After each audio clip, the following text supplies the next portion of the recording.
40 feet down a sheer cliff face, with a flood-swollen river roaring below, a lone German shepherd clung to life. Trapped, exhausted, and terrified, its only hope was the man preparing a rope far above, a veteran who had spent years hiding from the world.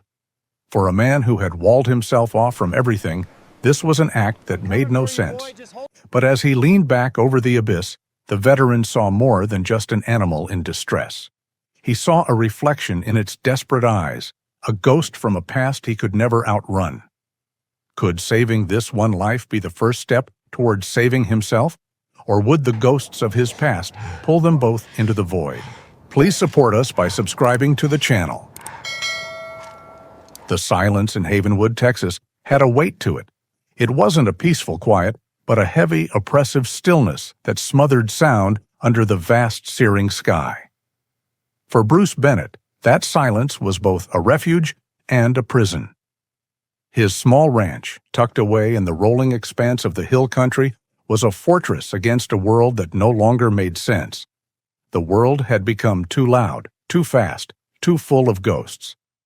Bruce was a man carved from the leftovers of a war. At 40 years old, his tall frame was leaner than it had been in his Marine days, but still held a wiry strength. His short brown hair was surrendering to gray at the temples, a distinguished silver that contrasted with the weariness in his kind, blue eyes. A thick but neatly trimmed beard covered the hard line of his jaw, hiding the tension he perpetually carried there. He moved with a purpose that was ingrained, every action deliberate, from mending a fence line to brewing his morning coffee. It was a discipline that kept the chaos at bay. His days were a repeating loop of solitary chores.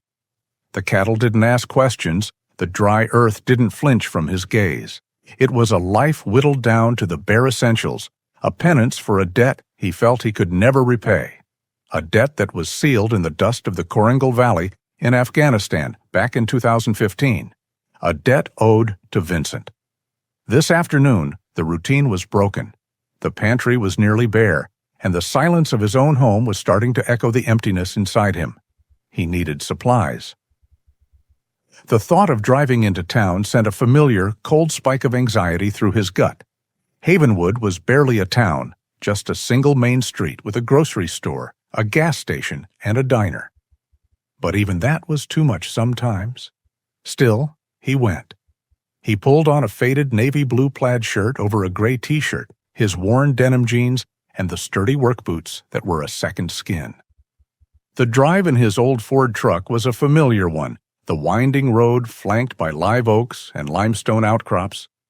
He kept his eyes on the road, forcing his mind to stay blank, to not drift to other markets, other crowded places, filled with noise and smells and threats that were no longer there but felt like they were. He pulled into the parking lot of Miller's General Store. Through the windshield, he could see the mundane choreography of small-town life. People chatting by their cars, children laughing, the automatic doors sliding open and shut. It was normal. It was safe. But his heart hammered against his ribs as if he were approaching a hostile compound. He gripped the steering wheel, his knuckles white. The calm chatter of the parking lot warped in his ears, blurring into the chaotic din of a Kandahar bazaar. The glint of sunlight off a car bumper became the flash of something sinister. His breath grew shallow. He was supposed to go inside, buy coffee, bread and beef, and then leave. It was a simple mission. But his body refused to obey. The four walls of the truck felt like the only safe place in the world. After a long minute, a bead of sweat tracing a path through the dust on his temple, he put the truck in reverse. The mission was a failure. He drove home, the silence in the cab now filled with the loud hum of his own shame. Back at the ranch, the sky seemed to reflect his dark mood. The brilliant, unforgiving blue of the Texas afternoon was being consumed by bruised-looking clouds rolling in from the west. The air grew thick and heavy, charged with an energy that made the hairs on his arms stand up. A storm was coming, not a gentle spring shower, but a violent, angry tempest. The first drops of rain were fat and heavy, hitting the tin roof of his porch like thrown pebbles. Within minutes, it was a deluge. The wind howled, a mournful sound that rose to a furious shriek, tearing at the old oaks and whipping the rain into horizontal sheets. Bruce moved methodically, securing the cattle in the barn, latching gates, and checking the storm shutters on the house. He had seen storms like this before. He knew what the Pedernales River was capable of. For hours, the storm raged. The world outside his windows was a churning chaos of wind and water.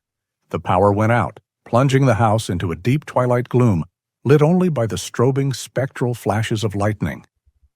The river, normally a gentle, meandering presence at the edge of his property, was now a roaring monster. He could hear its deep guttural anger even over the scream of the wind. It was the sound of nature's fury, raw and untamed. Just as dawn approached, the storm broke. The wind died down to a whisper, and the torrential rain softened to a drizzle, then stopped altogether. The silence that returned was profound, a vacuum left behind by the storm's violence. Bruce stepped out onto his porch and stared at a world remade. The landscape was battered and submerged, fields were now lakes, and his driveway was a muddy stream. But the most terrifying change was the river. It had breached its banks by at least 50 yards, a vast churning sea of brown water carrying trees, fence posts, and unrecognizable debris downstream. He spent the morning assessing the damage. The barn had held, the cattle were safe, but his fences were gone, and a section of his land was simply washed away. As he stood on a high point overlooking the canyon, where the river cut deep into the limestone, the stillness of the aftermath felt eerie. The air was clean, washed by the rain, but the devastation was absolute. It was in that immense, desolate quiet that he heard it. At first, he thought it was the wind, or a trick of his own mind. But then it came again, faint and thin. A bark. It was weak, desperate, and almost swallowed by the vastness of the canyon. It was a sound of life in a world that felt dead. Bruce froze, his entire body on high alert. A dog. Somewhere down in that mess of floodwater and rock. The sound, fragile as it was, cut through him like a knife. It plunged him back a decade to the suffocating heat of a C-130, the smell of jet fuel and nervous sweat, and the easy smile of Corporal Vincent Hayes. Vincent, who could calm the most ferocious animal with a soft word and a steady hand. Vincent and his partner. Rex, a magnificent male German shepherd, sable-colored, with intelligent amber eyes that missed nothing. He was a military working dog, fiercely loyal to Vincent and a vital part of their unit. Bruce could still see him so clearly, the way he moved with fluid grace, the way his ears would perk at the slightest sound. Rex was courage and loyalty given canine form. The bark, faint as it was, carried the ghost of Rex on the wind. It was a sound of distress, the same sound Rex had made in his final moments, a sound that had haunted Bruce's sleep for 10 long years. Another bark, weaker this time. A plea. Without a second thought, Bruce turned and headed back toward the house. He didn't know what he would find down there, but he knew one thing with absolute certainty. He was not going to leave a soldier behind. Not again. The desperate bark gave Bruce a direction, a focal point in the sprawling chaos of the flood's aftermath. The hesitation that had paralyzed him in the grocery store parking lot was gone, replaced by the sharp, clear focus of a man with a mission. He moved with an economy of motion he hadn't felt in years, his boots sinking into the slick red-brown mud as he navigated the treacherous terrain toward the canyon's edge. The world had been scoured clean, the familiar paths erased, but the sound was his beacon. He followed the rim of the canyon, his eyes scanning the sheer limestone walls below. The Pedernales River still churned violently at the bottom, a muddy torrent that had ripped the landscape apart. He saw where entire sections of the cliff had sheared off, leaving raw, pale scars in the rock. And then he saw him. On a narrow ledge, perhaps 40 feet down, was a dog. It was a German shepherd, its magnificent coat of gray and white so caked with mud that it blended into the stone. It stood on a precarious shelf no wider than a park bench, the only patch of solid ground in a vertical world of danger. Below it, the floodwaters licked at the rock, and above it, the overhang offered no escape. The path that might have once led to the ledge was completely gone, a testament to the river's immense power. The dog was utterly, hopelessly trapped. It let out another bark as it saw him, a sound that was less a warning and more a weary, heartbreaking plea. It was a mature adult, lean and powerful, even in its exhausted state, maybe 5 or 6 years old. Its body was trembling from cold, fear, or both. It wasn't aggressive, it was a survivor, cornered by a catastrophe it couldn't comprehend. Bruce's assessment was instant and clinical. No approach from the river, no path down the cliff face. The only way to the dog was from the top. The only way was down a rope. A cold knot formed in his stomach, a mixture of the old fear and a new, galvanizing purpose. He gave the dog one last look, a silent promise, and turned back toward the house. In the back of his hall closet, behind old coats and a box of things that belonged to a life he no longer lived, was a heavy canvas duffel bag. It smelled of dust and mildew, a scent of abandoned intentions. He pulled it out into the light. Inside was a complete set of professional climbing gear, a static rope, a harness, carabiners, and a rappel device, all of it practically new. He had bought it all a few years after he came home on the advice of a therapist who suggested finding a hobby that would force him to focus, to trust himself and his equipment. He'd thought that maybe, by confronting a physical fear, he could conquer the formless ones that haunted his mind. He went out once, set up an anchor, and stared over the edge of a cliff, the same ghosts from the Kandahar Bazaar swirling in his vision. He had packed the gear away that afternoon and had not touched it since. It was a monument to another failed attempt at becoming whole. Now it would have a purpose. He carried the bag back to the canyon's edge, his movements once again sure and steady. He bypassed the smaller, younger trees near the precipice and found what he was looking for about 30 feet back, a massive, ancient live oak, its roots sunk deep into the Texas soil for centuries. It had withstood 1,000 storms. It would withstand one more. He worked with a quiet efficiency that was pure muscle memory.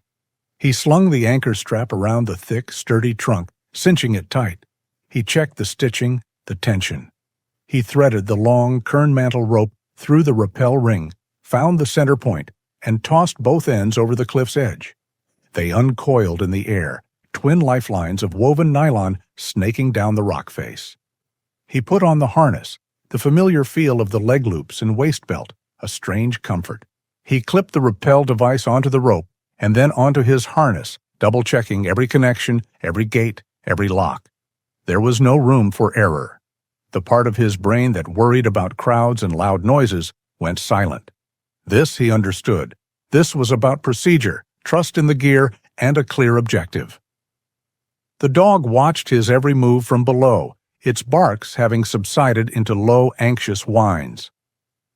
"Easy now," Bruce called down, his voice calm and even, careful not to project any alarm. "Just hold on, I'm coming to get you." He backed toward the edge, the rope taut, his weight settling into the harness. For a moment, he was suspended there, the solid ground behind him, the empty air before him. He took a breath, pushed off, and began his descent. The dog erupted into a frenzy of panicked barking as his boots scraped against the limestone wall. It was a cornered animal, and a man was now descending upon it from the sky. It flattened its body against the back of the ledge, its lips pulling back to reveal a flash of white teeth in a defensive snarl. Bruce ignored the display of fear. He did not stop. He did not make any sudden movements. He kept the descent smooth and controlled, his gloved hands feeding the rope through the device, his boots finding purchase on the slick rock. He continued to speak in a low monotone, the words themselves less important than the soothing, steady rhythm. "It's okay. I'm not going to hurt you. Just easy now. Easy, boy." He was 20 feet down. The dog was still snarling, but its barking had become less frantic, more uncertain. It could see he wasn't a threat. He wasn't aggressive. He was focused, and his focus was not on the dog, but on the rope, the wall. the process. He was 10 feet down. The snarling stopped. The dog's ears, which had been pinned back in fear, now flickered forward with curiosity. He was 5 feet above the ledge now, hanging in the air directly in front of the animal. He stopped his descent, holding himself steady. He didn't reach out. He didn't try to get closer. He simply remained there, a quiet presence on the rope. The dog tilted its head. The fear in its eyes, deep and primal, was slowly being replaced by something else. An intelligent, calculating assessment. It looked at Bruce, at the rope that held him, at the anchor far above. Its body was still tense, coiled like a spring, but the overt panic had passed. The frantic, cornered animal was gone, and in its place was a keen observer, watching, waiting, and wondering what this strange, quiet man was going to do next. A silent truce was struck in the air between them, a fragile understanding hanging on a lifeline between the sky and the raging water below. For a long moment, man and dog simply existed in that vertical space, separated by 5 feet of air. Bruce hung on the rope, his breathing controlled, while the German shepherd watched from its stone prison, its intelligent eyes tracking his every slight movement. The initial, frantic fear had been replaced by a tense, waiting stillness. Slowly, Bruce let out more rope, lowering himself until his boots touched the outer edge of the narrow ledge. He kept his body angled away, making himself as non-threatening as possible. The dog pressed itself further against the rock wall, a low rumble starting deep in its chest, but it did not snarl. "Easy," Bruce repeated, the word a soft puff of air. "I'm just here to help." He unclipped a length of wide nylon webbing from his harness, a runner he would use to create a makeshift sling. He remembered Vincent's voice from a long-ago training exercise, calm and clear. "The tone is everything, Bennett. They know your intent before you even move." Bruce held the sling out in one hand, letting the dog see it, smell it. He spoke again, using a simple command he had heard Vincent use 100 times. "Stay." The dog's ear twitched. It knew the word. The low rumble in its chest subsided, though its body remained rigid with tension. Bruce took it as a sign. He moved with painstaking slowness, one fluid motion, and looped the webbing over the dog's head and under its chest, behind its front legs. The animal flinched, but allowed the contact, its warm, damp fur brushing against Bruce's cold hands. He clipped the ends of the sling together with a carabiner, then attached it securely to his own harness. They were connected. "Okay, buddy," he whispered, more to himself than to the dog. "Time to go up." The ascent was a brutal, grueling affair. It was no longer a controlled descent, but a raw fight against gravity. Bruce had to haul not only his own weight, but the 90 pounds of dead, exhausted animal now hanging from his harness. He used ascenders to grip the rope, his legs braced against the wet limestone, his arms straining to pull them upward, inch by painstaking inch. His muscles, long unused to this specific strain, screamed in protest. The burn in his shoulders was immense, and his thighs quivered with the effort. The dog seemed to understand what was happening. It made no move to struggle, hanging passively in the sling, its body occasionally bumping against the rock face with a soft thud. With every foot they gained, Bruce's breath came in ragged, burning gasps. The physical exertion was all-consuming, a fire that burned away the ghosts of the grocery store, the whispers of the bazaar. There was no room for anxiety here, no space for anything but the rope, the rock, and the weight of the life he was pulling toward the sky. After an eternity that was likely only 15 minutes, his hand finally closed over the rocky lip of the canyon's edge. With a final guttural heave, he dragged himself and his cargo over the top, collapsing onto the damp earth in a tangle of rope and limbs. For a long time, they both just lay there, gasping for air. The dog gave a full-body shudder, then licked at its front paw, which was bleeding from a sharp cut. It looked at Bruce, its amber eyes holding a look of profound weariness, but the fear was gone. They had survived something together. The trek back to the house was slow. The dog was favoring its back leg and limping badly on its cut paw. Bruce walked beside it, his hand hovering near its back, ready to steady the animal if it stumbled. It was during that slow, muddy walk that he gave the dog a name. He was a phantom, an apparition that had appeared from the fury of the flood. More than that, he was a living specter from Bruce's own past. "Ghost," Bruce said aloud. The dog's ears perked at the sound of his voice. The name felt right. Back at the ranch, Bruce led the dog not to the barn, but into the warmth of his small house. He laid out an old, clean blanket on the floor of the living room, and Ghost, after a moment of hesitation, limped over and collapsed onto it with a heavy sigh. Bruce retrieved his old medic kit. He worked gently, cleaning the cuts on the dog's paws with antiseptic. He examined the swollen back leg, his touch professional and sure. Ghost watched him the entire time, occasionally letting out a low whine when a wound was touched, but he never pulled away. He submitted to the care with a quiet dignity that spoke of discipline and a history of trusting human hands. When he was finished, Bruce sat back on his heels. The adrenaline of the rescue had faded, leaving behind a deep, aching exhaustion in his bones. The house was quiet again, but the silence was different now. It was no longer empty. It was filled with the soft sound of another living creature's breathing, and that was when the pain hit him. It wasn't a physical pain, but a deep, hollow ache in his chest. Every time he looked at Ghost, he saw Rex. He saw the proud set of his head, the alert posture of his ears, the sable and tan coat replaced by gray and white, but the spirit was the same. The quiet intelligence in those amber eyes was a mirror of the ones that had looked to Vincent with absolute devotion. Having Ghost in his house was like inviting a memory to come and sit by his fire. It was a comfort, a tangible presence that pushed back against the crushing loneliness. But it was also a constant, agonizing reminder of what he had lost, of who he had lost.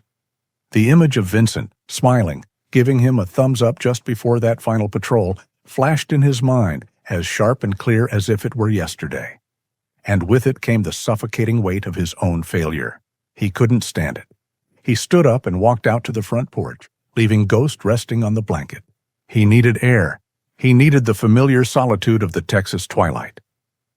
He sat down heavily in his old wooden rocking chair, staring out at the ravaged landscape as the sky bled from orange to deep purple. He was fine on his own. He was better on his own. He didn't need another connection, another potential loss. The screen door creaked open behind him. Bruce didn't have to look to know who it was. Ghost limped out onto the porch, his claws making soft clicking sounds on the wood. He walked over to Bruce's chair and stood there for a moment, his warm breath fogging in the cooling air. Bruce kept his gaze fixed on the horizon, his jaw tight. Then he felt a gentle, heavy pressure on his knee. Ghost had laid his head on Bruce's lap. He wasn't demanding anything, not asking for food or attention. He was just there, a silent, solid presence in the growing darkness. Bruce's entire body went rigid. His first instinct was to pull away, to push the dog off, to retreat back into the safety of his emotional fortress. A wave of grief for Vincent, for Rex, washed over him, so powerful it almost stole his breath. But then he felt the dog's soft sigh, a puff of warm air against the denim of his jeans. It was a sigh of trust, of contentment. Slowly, as if lifting a great weight, Bruce raised his hand. It hovered in the air for a second, trembling slightly, before he lowered it onto Ghost's head. The fur was thick and soft beneath his calloused fingers. He felt the strong bones of the skull, the gentle twitch of an ear. He didn't say a word. He just sat there, his hand resting on the dog's head as the last of the light faded from the sky. For the first time in a very long time, he wasn't entirely alone. The new day dawned soft and clear, the sky washed clean by the storm. A tentative peace had settled over the ranch, mirroring the fragile truce that had formed between its two inhabitants. When Bruce woke on the couch, where he had fallen into a deep, exhausted sleep, the first thing he saw were two amber eyes watching him from the blanket on the floor. Ghost didn't move, didn't make a sound, but his presence was a quiet, undeniable fact in the morning light. A new routine began. Bruce made coffee, his movements still stiff and sore from the previous day's exertions. Ghost followed him at a distance, limping softly, his tail giving a single, uncertain wag when Bruce glanced his way. Bruce put out a bowl of fresh water, which the dog drank gratefully, and a plate of scrambled eggs, which he devoured in seconds. An unspoken understanding was taking shape between them. It was not friendship, not yet. It was a shared survival, a mutual respect between two solitary beings who had found themselves on the same patch of solid ground after a flood. But while their world was one of quiet gestures, the world outside had begun to talk. At the Crossroads Diner, the only place in Havenwood to get a decent cup of coffee and the town's daily supply of news, the story of Bruce Bennett's rescue was the main topic of conversation. The small restaurant was humming with its usual morning crowd of ranchers in dusty boots and town workers on their break. Martha, the diner's owner, and a woman who had run the place for 30 years, refilled coffee mugs as she listened to the story being retold for the 10th time. "Hanging 40 feet down that cliff," a rancher named Dale said, shaking his head in disbelief. "After the way the Pedernales was running, that boy's got more nerve than sense." "He was always a quiet one, even before he went overseas," Martha added, wiping down the counter. "Barely said 2 words. Since he came back from the service, he's been like a ghost himself. It's good to see him, well, doing something." Sitting in a booth by the window, a man listened to the chatter, his gaze fixed on the steam rising from his coffee mug. This was Mr. Charles, the founder and sole full-time operator of Havenwood Paws, the local animal rescue. He was a man in his late 50s, with a face weathered by the Texas sun and a lifetime of hard work. His hands, resting on the ceramic mug, were calloused and capable, the hands of a man used to building fences and gentling frightened animals. But there was a deep-seated sadness in his eyes, a permanent shadow that the morning sun couldn't touch. He had been listening with professional interest, his heart swelling with a familiar admiration for the bravery of both the rescuer and the animal. But when Dale mentioned the breed, the atmosphere in his small booth seemed to change. "A big German shepherd from the sound of it," Dale said, "just appeared out of nowhere." Charles's hand tightened on his mug. The casual conversation suddenly became sharp, personal. A cold, familiar dread coiled in his stomach. German shepherd, stray, unknown history. The words were like alarm bells ringing in his mind. He could almost feel a phantom pain, a memory of a child's scream and the sight of blood. He pushed the half-finished coffee away, the bitter taste suddenly unbearable. He knew what he had to do. His responsibility wasn't just to the animals in his care, it was to the people of this town, to the children. He had failed to protect his own once. He would not fail again.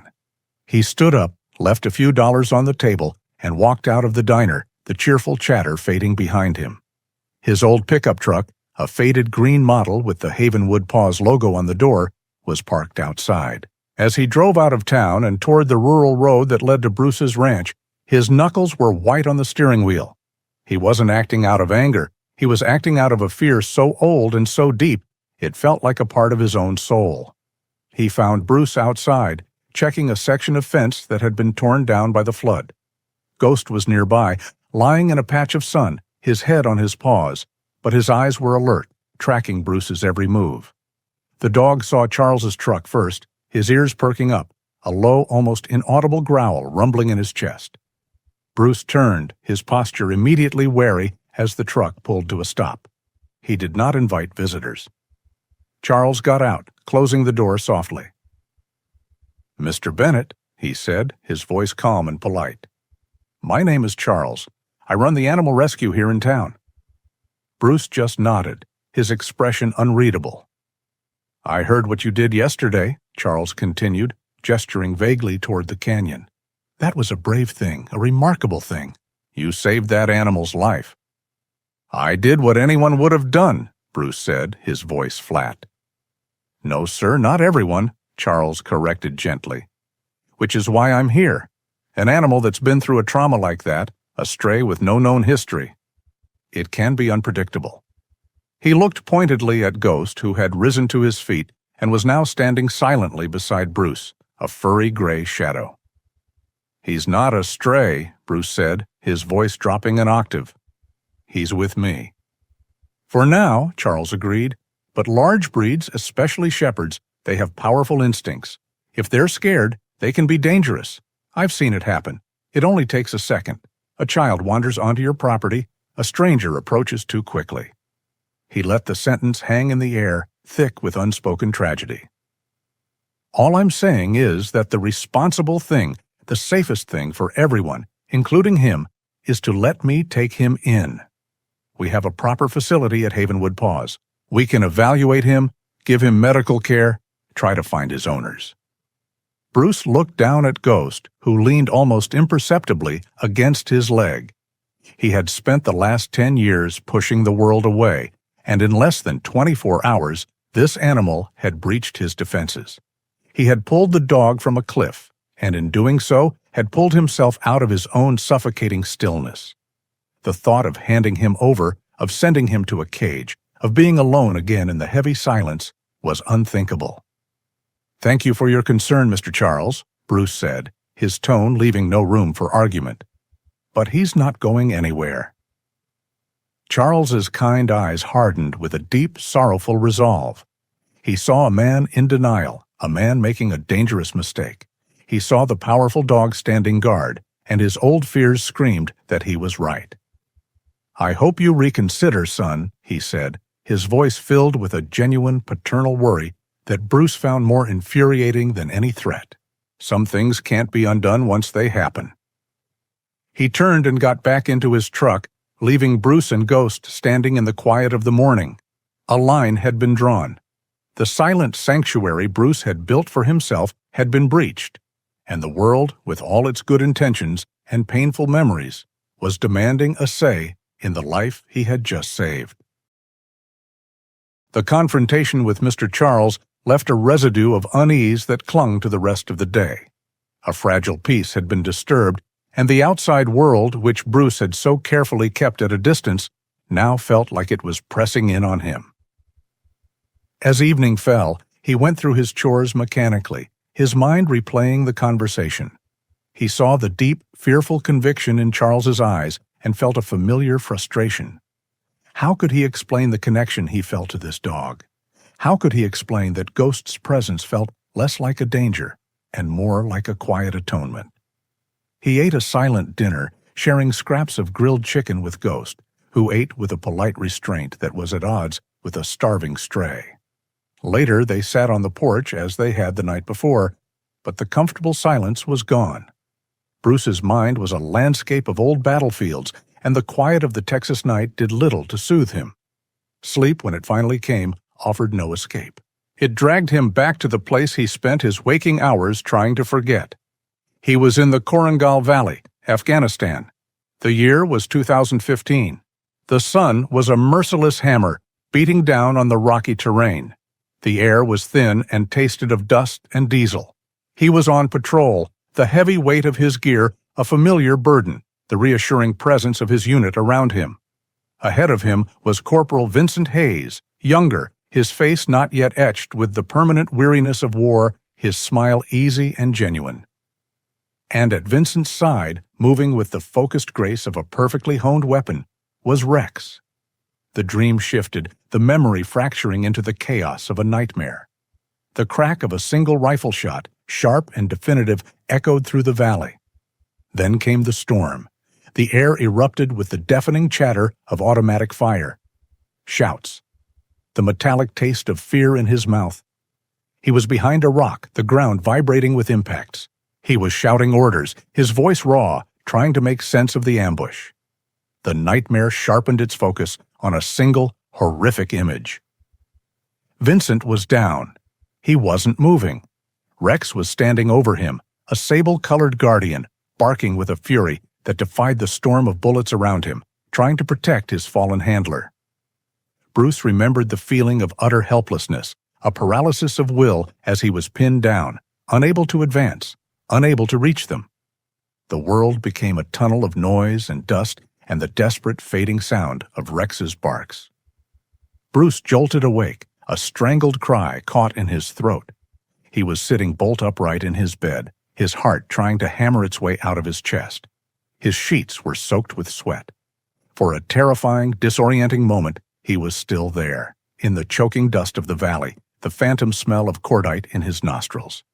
His hands flew up to defend himself from an enemy that wasn't there. Then, a wet nose pressed insistently against his clenched fist. A low, soft whine cut through the ringing in his ears. He blinked, his vision slowly clearing. He wasn't in the Korangal. He was in his bedroom. Moonlight streamed through the window, painting the wooden floor in pale silver. And sitting beside his bed, looking up at him with an expression of intense concern, was Ghost.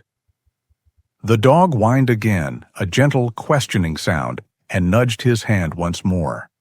The simple physical contact was an anchor. It was real. Bruce focused on the sensation, the cool, damp nose, the soft fur, the solid presence of the animal beside him. He took a deep, shuddering breath, then another. The bedroom slowly came back into focus. The phantom sounds of battle faded, replaced by the chirping of crickets outside. He was safe. He was home. He looked down at Ghost, and the dog's calm, unwavering gaze was so full of a strange understanding that it unlocked the memory the nightmare had only hinted at. The door in his mind he had kept bolted for a decade was suddenly blown wide open, and the past came flooding through, not as a chaotic dream, but as a clear, complete, and devastating recollection. He remembered the morning of that patrol, the easy banter between him and Vincent. They had been friends since basic training, their bond forged in shared hardship and relentless gallows humor. Vincent was the heart of their unit, the one who could always find a reason to smile. His greatest love, besides his high school sweetheart back home, was Rex. The memory showed them resting before the final push, Vincent carefully brushing the dust from Rex's thick sable coat. "Gotta look sharp for the ladies, right, boy?" Vincent had murmured, and Rex had responded by licking his handler's face, his tail thumping a happy rhythm against the dirt. Bruce had watched them, a small smile on his face. The trust between them was absolute, a perfect, unspoken partnership. Then came the ambush. In the clear, cruel light of memory, Bruce saw his own mistake. He had given the order to advance around a rocky outcrop, believing the area was clear. It was his call. Vincent, always the first to move, had led the way. The first shot came from a sniper hidden high in the rocks. It was a perfect shot. Vincent went down without a sound. The memory played out in agonizing slow motion. Rex's immediate, instinctive move to shield Vincent's body. Bruce's desperate, futile attempts to lay down suppressive fire. He remembered screaming into the radio, his voice cracking as he watched his best friend bleed out in the dust, protected only by his loyal K9, both of them impossibly, tragically out of reach. He had failed them. He was the sergeant. They were his responsibility. He had led them into a trap, and Vincent had paid the price. The memory finally released him, leaving him sitting on the edge of his bed, trembling in the quiet of his room. The grief was as raw and immediate as it had been on the medevac helicopter 10 years ago. It was a physical weight, a crushing stone of guilt that had been sitting on his chest for a decade. He wasn't aware he was crying until a hot tear splashed onto his hand. He made a choked, gasping sound, the first sob he had allowed himself since the day he'd stood at Vincent's funeral in his dress blues. Ghost, who had been sitting patiently, seemed to sense the shift. The wave of silent, overwhelming sorrow that was pouring off of Bruce was a signal. He stood up, moved closer, and pushed his head firmly into Bruce's side, leaning his full weight against him. He didn't lick. He didn't whine. He just stood there, a solid, warm, living brace in the darkness. The action was so specific, so unnervingly familiar, that it struck Bruce like a physical blow. It was exactly what Rex used to do. After a tense patrol or a firefight, Vincent would sit on his cot, his hands shaking slightly, and Rex would come and lean against him, just like this, offering his quiet strength until the trembling stopped. Seeing that same gesture now from this ghost of a dog who had appeared in his life out of nowhere was the final undoing. The carefully constructed walls Bruce had built around his heart for 10 years, the fortress of solitude and silence, crumbled into dust. A raw, ragged sob tore from his throat, and he wrapped his arms around Ghost's thick neck, burying his face in the dog's fur. He wept. He wept for Vincent. He wept for Rex. He wept for the young man he had been, the one who had died in the dust of that valley alongside his friend. Through it all, Ghost stood perfectly still, a steadfast anchor in a storm of grief, absorbing the tears and the pain, and offering nothing in return but his silent, unwavering presence. Something shifted in the house after that night. The raw, ragged edges of Bruce's grief had been exposed to the air, and in that vulnerability, a new kind of quiet settled between him and Ghost. It was no longer a silence of isolation, but one of comfortable, shared space. The emotional dam within Bruce had been breached, and while the grief had not vanished, it no longer had the same suffocating power. A little light was getting in. In the days that followed, a new dynamic took shape. Bruce started talking to Ghost, not in long conversations, but in the short, clipped phrases of a man unaccustomed to speaking his thoughts aloud. "Let's check the fences, boy." "Dinner time." "Good dog." Ghost, in turn, became his constant shadow, following him on his rounds, his limp noticeably improving, his tail now offering a slow, steady wag whenever Bruce looked his way. It was during these quiet days of work and companionship that Bruce began to see the true nature of the animal he had rescued. His military eye, trained to observe detail and assess capability, started noticing things. One afternoon in the barn, while trying to loosen a rusted bolt, Bruce's wrench slipped and clattered loudly onto the concrete floor. Ghost, who had been dozing in a sliver of sunlight, was on his feet in a microsecond. But he wasn't panicked or barking wildly. He stood in a perfect, alert guard stance, his body rigid, his ears forward, his eyes scanning the barn entrance. He was assessing the threat, not reacting blindly to the noise. It was the calm, disciplined posture of a trained professional. Curious, Bruce began to test him. One evening, as he was putting his tools away, he looked at Ghost and said in a clear, firm voice, "Sit." Without hesitation, Ghost sat. His form was perfect, his back straight, his attention locked on Bruce. A moment later, Bruce tried another command he had seen Vincent use thousands of times. "Stay." He turned and walked away, across the yard and toward the porch. He stopped and looked back. Ghost had not moved a muscle. He was a gray and white statue, his gaze still fixed on Bruce, patiently waiting for the release command. A lump formed in Bruce's throat. This was not the behavior of an ordinary stray. This was the result of hours, months, years of dedicated, professional training. Ghost was a soldier of some kind, just like him. The mystery of where he had come from deepened, and with it, so did the bond Bruce felt toward him. The true test of that discipline, however, was yet to come. The flood had destroyed nearly half a mile of his property's northern fence line, leaving his land exposed. It was a long, arduous job to fix it, requiring him to spend most of the day far from the house, hauling posts and stretching wire under the hot Texas sun. He left the back door of the house propped open so Ghost could go in and out for water and shade. He had no concerns about leaving the dog alone. Ghost had instinctively assumed the role of guardian of the homestead. Bruce was wrestling with a stubborn fence post, his back to the house, the only sounds the creak of his post puller and the buzz of cicadas in the heat. He was completely absorbed in his work, his world narrowed to the fence, the wire, and the sweat dripping into his eyes. Back at the house, the afternoon was still and hot. Ghost lay on the cool linoleum floor of the kitchen, dozing lightly. A western diamondback rattlesnake, thick as a man's arm and nearly 5 feet long, slithered from the cool darkness beneath the old woodpile at the edge of the yard.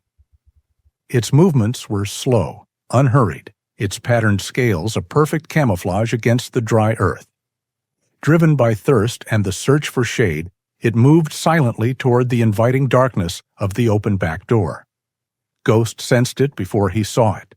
A subtle shift in the air, a scent that was alien and dangerous. He lifted his head, his nose twitching, his ears swiveling like radar dishes. He rose to his feet without a sound and padded to the doorway, his body low to the ground. He saw the snake now, its distinctive diamond pattern clear in the sunlight, its forked tongue tasting the air as it advanced. Every instinct in a normal dog would have screamed to attack, to rush the intruder. But Ghost did not attack. His training, whatever it had been, took absolute control. His body went rigid, a statue of focused intensity. He planted his feet firmly in the doorway, creating a living barrier between the snake and the house. And then he began to bark. It was not the excited, happy bark of greeting, nor the low growl of warning he had given Mr. Charles. This was something else entirely. It was a sharp, percussive, and rhythmic alarm. A series of 3 short, sharp barks, followed by a pause, then repeated. Bark, bark, bark, pause, bark, bark, bark.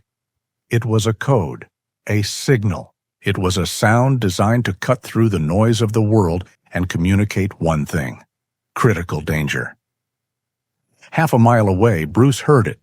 He paused, his hand on the fence post, and tilted his head. At first he dismissed it, but the sound came again, sharp, urgent, and unnervingly consistent. It was not the sound of a dog chasing a squirrel. It was the sound of an alarm being raised. A cold spike of adrenaline shot through him. Vincent had taught him to recognize the different barks of a K9. This was an alert, a serious one. He dropped his tools and ran. He sprinted across the uneven field, his heart pounding against his ribs, his mind racing through a dozen terrible possibilities. An intruder. Mr. Charles coming back to take the dog. An accident. He vaulted the small creek bed and scrambled up the rise toward the house, the rhythmic barking growing louder, more urgent. He rounded the corner of the house and skidded to a stop, the scene laid out before him like a frozen tableau.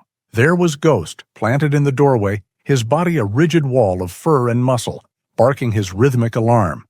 And there, coiled in the dust about 10 feet away, was the rattlesnake, its tail a blur of motion, its head raised, ready to strike. It was a deadly standoff. Bruce's mind went silent and clear.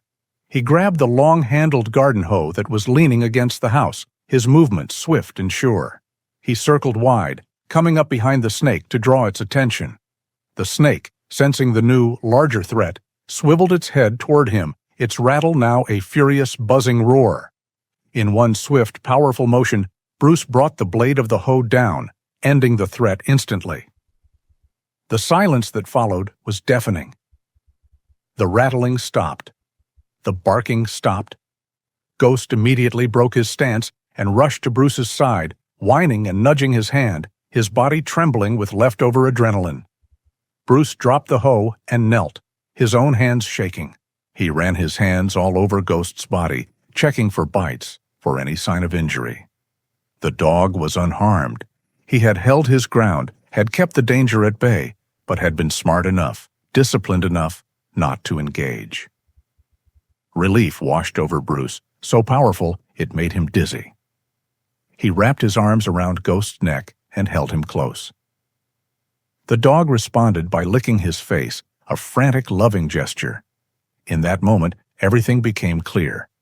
Mr. Charles had warned him about the dangers of an unpredictable stray, but this dog was the opposite of unpredictable. He was disciplined, intelligent, and fiercely protective. He had not just acted as a companion, he had performed a duty. He had guarded his post. He saw the situation with a clarity that cut through all the grief and confusion. Ghost wasn't a reminder of his failure to save Rex. He was a second chance, a chance to protect one of his own. He stood up, his hand resting on Ghost's head, and looked toward the town. His decision, which had been an emotional, instinctive thing, was now forged into something hard and unbreakable. Ghost was not just a dog he had found. He was his partner. He was home, and Bruce would not let anyone take him away. News, like water, follows the path of least resistance, and in a small town like Havenwood, that path was the gossip mill. The story of the rattlesnake, an event Bruce saw as a testament to Ghost's discipline, underwent a transformation as it was passed from one person to the next. By the time it reached the ears of those who frequented the feed store and the post office, the details had warped. A disciplined standoff became a vicious fight. A protective bark became a frenzied attack. The quiet heroism of the act was lost, replaced by the thrilling specter of violence. It was this distorted version of the story that found its way to Mr. Charles. A mother dropping off a donation of old blankets at Havenwood Paws mentioned it with a worried tremor in her voice. "Did you hear about that stray Bennett is keeping? I heard it went mad and killed a huge rattlesnake right in his yard. What if a child had been there?" For Charles, those words were like a match thrown on dry tinder. His deepest fears, born from a single horrific afternoon years ago, roared back to life. He saw not a protective dog, but a predator, its instincts for violence now confirmed. His earlier warnings had been ignored, and now the animal was exhibiting aggressive behavior. In his mind, the line had been crossed. This was no longer a matter of opinion, it was a matter of public safety. His hands trembled as he thanked the woman, his face a grim mask of resolve. He would not stand by and wait for tragedy to strike again. That afternoon, he walked into the office of the Gillespie County Sheriff. He stood before the front desk, his hat in his hands, and formally filed a complaint. He reported that a resident, Bruce Bennett, was harboring an unregistered, potentially dangerous animal that had exhibited aggressive behavior, citing the rattlesnake incident as proof. He did so with a heavy heart, believing he was performing a necessary, albeit unpleasant, civic duty. The complaint landed on the desk of Sheriff Brad. Brad was a man who seemed to have been carved from the same limestone and live oak as the hill country itself. He was in his late 50s with a full head of steel gray hair, a deeply lined face, and a calm, steady gaze that had seen just about every kind of trouble a small Texas county could produce. He had known Bruce's father, and he knew Bruce as the quiet, withdrawn young man who had gone off to war and come back a shadow of his former self. He also knew Charles and the deep, private grief he carried. He understood the ghosts that haunted both men. Brad read the complaint with a sigh, rubbing the back of his neck. This was the last thing he wanted to deal with. It was a hornet's nest of old wounds and stubborn pride. But a formal complaint required a formal response. The law was the law. He picked up his keys. The sight of the sheriff's cruiser rolling up his long, dusty driveway sent a jolt of cold apprehension through Bruce. He was outside, brushing Ghost's thick coat, a simple act of care that had become part of their new routine.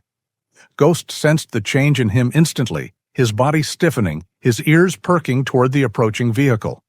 To Bruce's surprise, a second truck, the faded green pickup from Havenwood Paws, pulled in right behind the cruiser. Sheriff Brad got out, his movements slow and deliberate. He was a big man, but he didn't use his size to intimidate. Mr. Charles got out of his own truck, his face etched with a worried determination. "Afternoon, Bruce," Brad said, his voice a low, calm rumble. Ghost let out a single, low growl, and Bruce put a hand on his back, silencing him. "Sheriff," Bruce acknowledged, his tone clipped. He nodded curtly at Charles.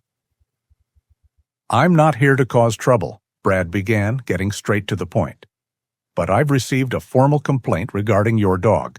I'm obligated to investigate. Mr. Charles is here to state his concerns directly." Charles stepped forward, his expression earnest. "Bruce, I told you I was worried. Now I hear the dog got into a violent fight with a rattlesnake. That is exactly the kind of unpredictable aggression I was talking about. It's a predator, and its instincts are taking over. What happens next time when it isn't a snake?" Bruce's jaw tightened. He could feel the anger rising, hot and fast. "You heard wrong," he said, his voice dangerously quiet. "There was no fight. There was a snake. Ghost found it before it could get in the house. He cornered it, and he sounded an alert. He didn't attack it. He stood his ground and called for me. He did exactly what a trained dog is supposed to do." "A trained dog?" Charles scoffed, though without malice. "He's a stray, son. You don't know what kind of training he's had, if any. What you see as discipline, I see as a ticking clock. Today, he corners a snake. Tomorrow, he corners the mailman or a child who wanders up your driveway. He would never, Bruce started, but Charles cut him off. You don't know that. The words burst out of Charles, his composure finally cracking, revealing the raw fear beneath. You can't know that. I've seen what dogs like him can do. I've seen the damage. It only takes one mistake, one bad moment, and a life is changed forever. I will not stand by and let that happen in this town again. The three of them stood in a tense triangle in the afternoon sun. Bruce, rigid with a protective fury, his hand never leaving Ghost's back. Charles, his hands clenched, his face pale with the memory of a long-ago horror. And Sheriff Brad, standing between them, a man of the law caught in a conflict that had little to do with laws and everything to do with pain. Ghost, at the center of it all, remained perfectly still. He seemed to sense the gravity of the moment. He didn't growl or bark.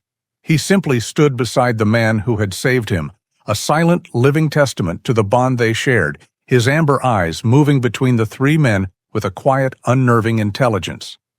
Finally, Sheriff Brad held up a hand. "All right," he said, his voice cutting through the tension. "This isn't getting us anywhere. Charles, I understand your concern for the community's safety. It's my concern too. And Bruce, I hear what you're saying. I'm looking at the dog right now, and I don't see a vicious animal." He took a step closer, his gaze softening as he looked at Ghost, then back at Bruce.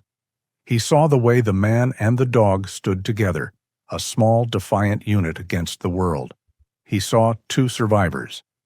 "But a complaint has been filed," he continued, his tone becoming official again. "And I can't ignore it. We are not going to solve this by shouting at each other in your yard. We need to find a way forward that respects the law, but also respects the situation here."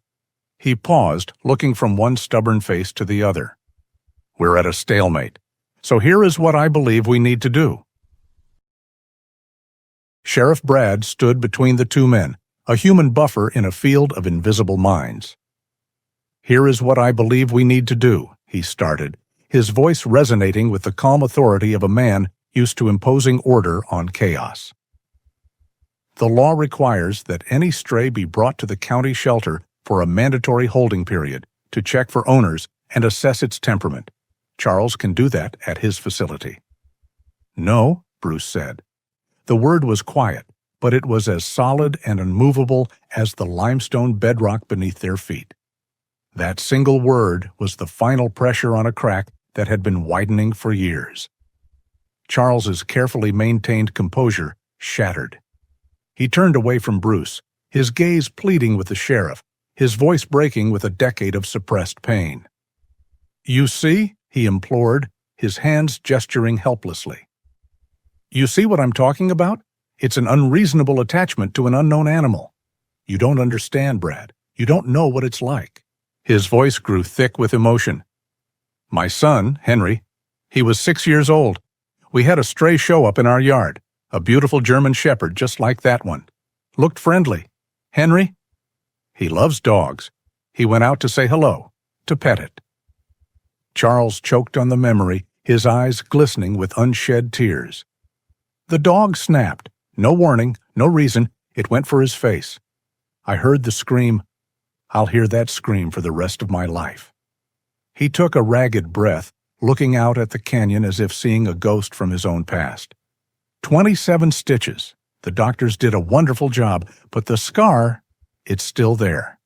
But that's not the worst part. The worst part is the fear. My boy, who loved every living creature, became terrified of all dogs. He has nightmares. He flinches when a neighbor's poodle barks. That one dog, in 1 second, stole something from my son that I can never give back. He finally turned back, his gaze landing on Bruce, but his words were for the sheriff. "So when I see that dog, Brad, I don't see a rescue. I don't see a hero.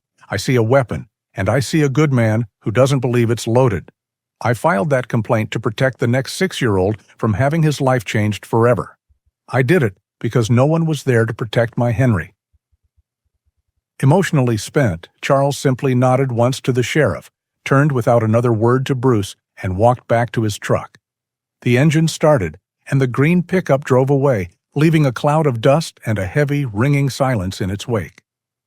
For a long moment, neither Bruce nor Sheriff Brad spoke. The afternoon sun beat down on them. Finally, Brad broke the silence, his voice much softer now. "I was on duty that day," he said quietly. "I remember the call. He's a good man, Bruce. That pain? It changed him."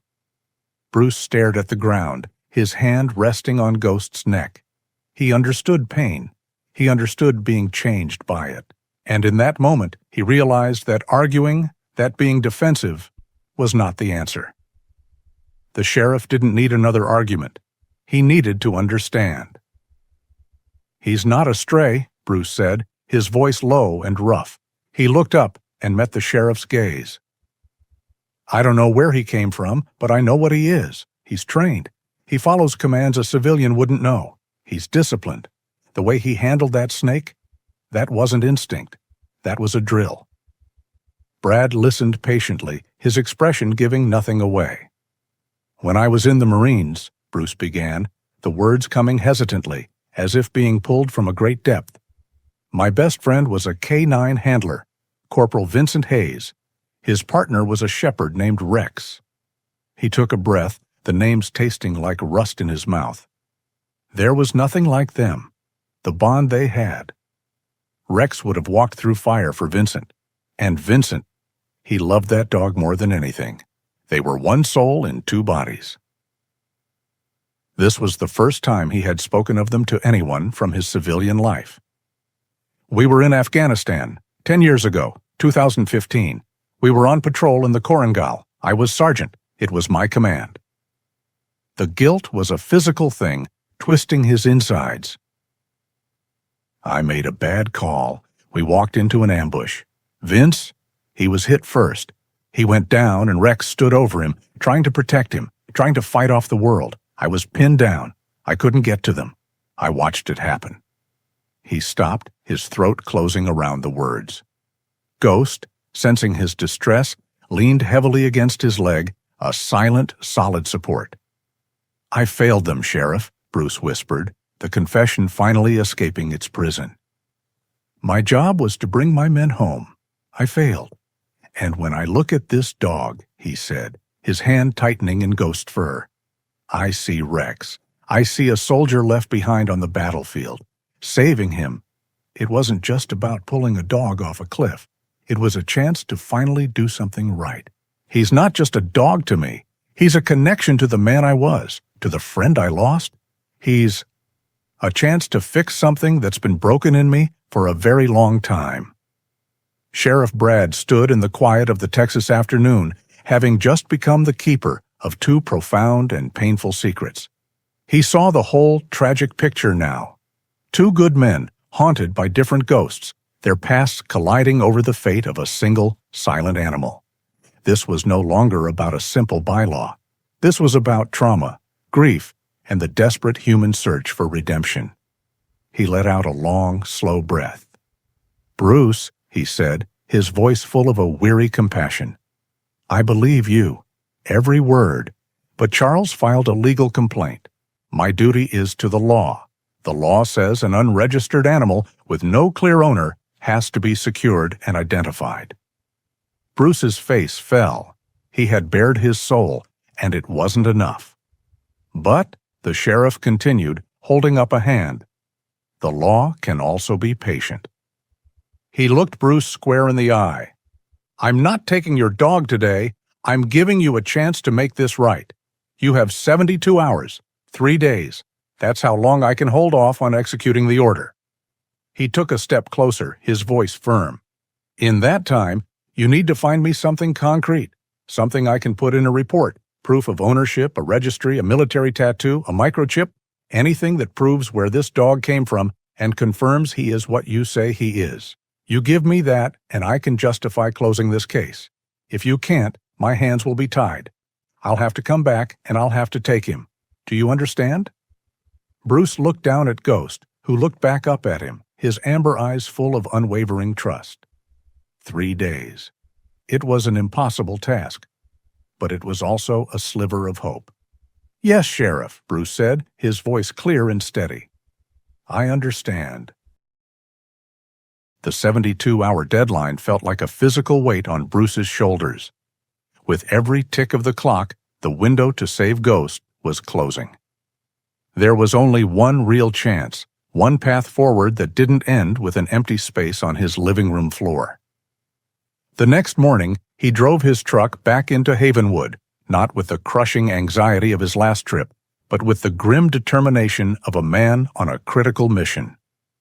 Ghost sat in the passenger seat, his head held high, looking out the window with a calm curiosity, completely unaware of the stakes. The Havenwood Veterinary Clinic was a low, modern building, a clean and quiet oasis on the edge of town. Bruce opened the door, and they were met with the clean, antiseptic smell of a place dedicated to healing. A young woman at the front desk looked up, her eyes widening slightly at the sight of the magnificent German Shepherd. "We have an appointment," Bruce said, his voice steady. "For a stray I found. I need to see Dr. Christina." A few minutes later, they were shown into an examination room. Dr. Christina entered shortly after. She was a woman in her late 40s, with sharp, intelligent eyes that seemed to take in every detail at once. Her dark hair was pulled back in a practical ponytail, and she moved with an air of compassionate competence that immediately put Bruce at ease. "Well now, who is this handsome fellow?" she asked, her voice warm as she knelt down, not reaching for the dog, but letting him approach her first. Ghost, after a brief obligatory sniff, gave her hand a polite lick. "He's a stray I pulled out of the canyon after the flood," Bruce explained, getting straight to the point. He laid out the situation, the complaint filed by Mr. Charles, Sheriff Brad's ultimatum, and the ticking clock. "I have until Friday morning to prove he's not some dangerous, undocumented animal. My only real hope is that he has a microchip." Dr. Christina's expression became serious. She nodded, understanding the gravity of the situation. "A dog with his temperament," she said, looking at Ghost's calm demeanor, "is rarely a true stray. Let's see what we can find." She returned with a handheld scanner. The room fell silent, the only sound the soft hum of the air conditioner. Bruce held his breath as Dr. Christina passed the scanner slowly over Ghost's broad shoulders. For a few agonizing seconds, there was nothing. Bruce's heart sank, and then the machine let out a loud, sharp beep. Hope, bright and overwhelming, surged through Bruce. He let out a breath he didn't realize he'd been holding. A chip. It was the proof he needed. "Thank God," he whispered. "We've got a number," Dr. Christina confirmed with a smile. "Let's see who he belongs to." She walked over to the computer in the corner of the room and typed in the long string of digits. Bruce watched the screen, his anxiety replaced with a profound sense of relief. This was it. The fight was over. But the relief was short-lived. As Dr. Christina read the information on the screen, her smile faded, replaced by a deep frown of concern. She turned back to Bruce, her expression full of sympathy. "I have bad news and worse news," she said gently. "The good news is the chip is registered. The bad news is the data is corrupted. I have a name, a family, but the address is listed as pending update, and the phone number is out of service." She sighed, her shoulders slumping slightly. "Given the timing, it's almost certain their home was hit by the flood. The family could be displaced in a shelter anywhere. We have no way to contact them." The hope that had soared just moments before crashed back to earth. A name on a screen was useless. He was at a dead end, with the clock still ticking. Defeat, cold and bitter, settled in his stomach. He had failed. He looked at Ghost, who was watching him with those trusting amber eyes, and felt a fresh wave of despair. "So that's it, then," Bruce said, his voice hollow. "There's nothing else we can do." Dr. Christina looked from Bruce's crestfallen face to the calm, dignified dog. Something didn't add up. "Don't give up just yet," she said, her professional curiosity piqued. "A dog this well-behaved with that kind of discipline, he feels different. Let me give him a full physical exam. Sometimes you find things the scanner misses. Old scars, unique identifiers. Let's be thorough. Bruce could only nod, a flicker of his earlier hope rekindling. He watched as Dr. Christina began her examination. She checked Ghost's teeth, estimating his age. She palpated his abdomen and felt along his spine, checking for old injuries. She flexed his joints, paying special attention to the leg he favored. Through it all, Ghost stood as still as a statue, a model of patience and tolerance. It was when she moved to his ears, checking for any signs of mites or infection, that she paused. She gently folded back his left ear, her fingers brushing against the soft skin inside. Her frown deepened, but this time it was one of intense concentration. "What is it?" Bruce asked, his voice tense. "Bring that light over here for me, would you?" she asked, not taking her eyes off the dog's ear. Bruce moved the examination lamp closer. In the bright, focused beam, he could see what had caught her attention. There, on the inner flap of Ghost's ear, was a faded, blue-green marking. It was blurred with age, almost illegible, but it was undeniably a tattoo. Dr. Christina's eyes lit up with a flash of recognition. "I knew it," she whispered, a triumphant smile spreading across her face. "I've seen this before, years ago, on dogs that came from the MWD program at Lackland Air Force Base." "MWD?" Bruce asked, his heart beginning to pound again. "Military working dog?" "Exactly," she said, her excitement growing. "It's a dual identification system. They have the chip, but they also have the tattoo as a permanent backup. This number, this is our key." The atmosphere in the room was electric. The feeling of defeat had vanished, replaced by a frantic, thrilling sense of discovery. Dr. Christina hurried back to the computer. "The public database is a dead end," she explained, her fingers flying across the keyboard. "But the MWD registry is different. If I can cross-reference the chip ID with this tattoo number." She logged into a secure portal, a database not accessible to the public. She entered the long number from the microchip, then carefully typed in the faded digits from the tattoo. For a tense moment, the screen just showed a loading icon. Bruce felt like his entire future, and Ghost's, was held in that spinning circle. Then the search resolved. A file appeared on the screen, complete with a photograph. It was Ghost, younger, his coat darker, his expression sharp and focused, standing beside a handler in uniform. "Doctor," Christina read the information aloud, her voice filled with a quiet awe. "Name, Valor, identification number, M488. Breed, German Shepherd. Status, honorably retired, military working dog. Served 2 tours of duty, Kandahar Province, Afghanistan." The words hit Bruce with the force of a physical blow. Valor, a soldier, a hero. His gut instinct, his feeling of a shared history. It wasn't just his own grief talking. It was real. He stared at the dog, his dog, who was patiently watching him, and saw him with entirely new eyes. He was not Ghost, a phantom of the past. He was Valor, a testament to courage and service. "He's a combat veteran," Bruce whispered, a wave of overwhelming pride and a profound, bone-deep connection washing over him. He knelt in front of the dog and looked into his amber eyes. "Valor," he said, testing the name. The dog's ears swiveled forward, and for the first time, his tail gave a full, sweeping wag. Bruce had the proof. He had the truth. He had found his comrade. The night before, long after the rest of Havenwood had gone to sleep, a single light burned in the small office of the animal rescue. Mr. Charles sat at his desk, the official report from Sheriff Brad lying open before him. The words on the page were clear and undeniable, but it was the photograph clipped to the file that held his gaze. A younger, proud German Shepherd in a military harness. Valor? A hero. He looked away from the report and to a small silver frame on the corner of his desk.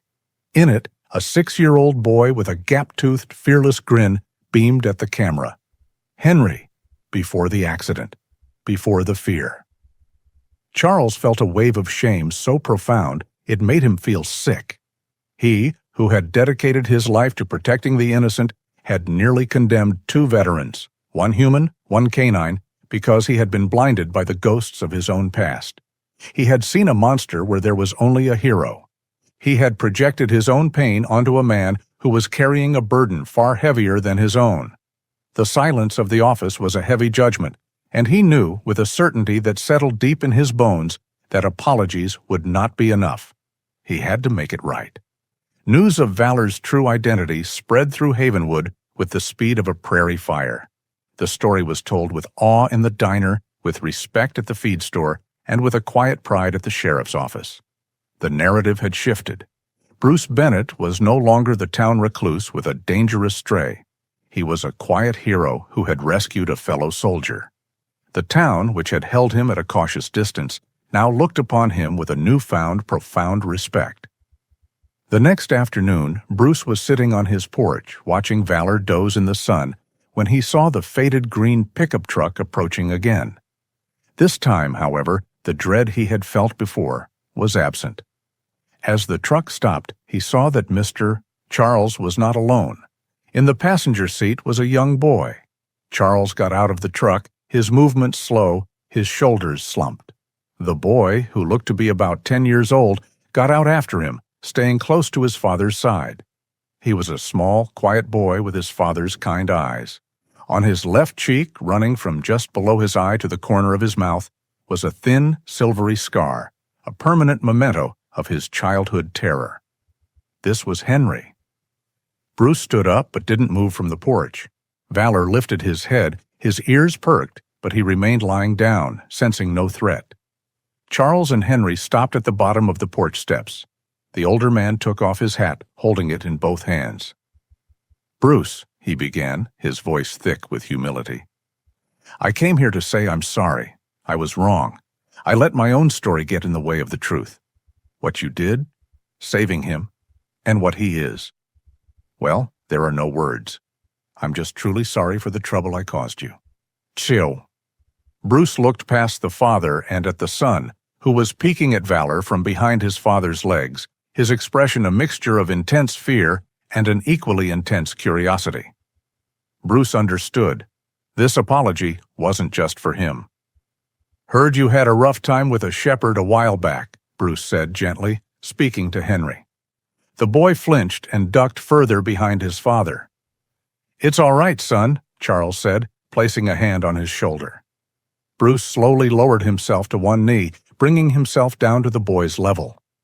"His name is Valor," he said, his voice soft. "He was a soldier, just like me. He was trained to protect people, not to hurt them." He gave a quiet command. "Valor, down." The dog immediately lowered his head onto his paws, his body relaxed, his gaze soft and patient. "See?" Bruce said to Henry. "He's a good boy. He was just lost and scared, like you were." Henry took a hesitant step forward, his eyes wide. He looked at the powerful animal, then at the faint scar on his own father's soul, and then at the quiet, gentle man kneeling on the porch. He saw no monsters here. Can I touch him?" Henry whispered, the words barely audible. "Of course you can," Bruce said. "Come on up." Henry walked slowly up the steps, his father right behind him. Bruce put his own hand on Valor's broad head, stroking his fur. "He likes it when you scratch behind his ears." He looked at Henry's trembling hand. "Here, I'll help." Bruce gently took Henry's wrist and guided the boy's small hand toward the dog.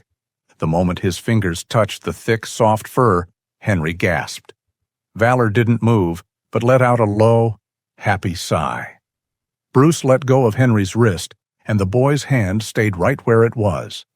Hesitantly at first, then with growing confidence, Henry began to pet the dog, a look of pure, unadulterated wonder dawning on his face.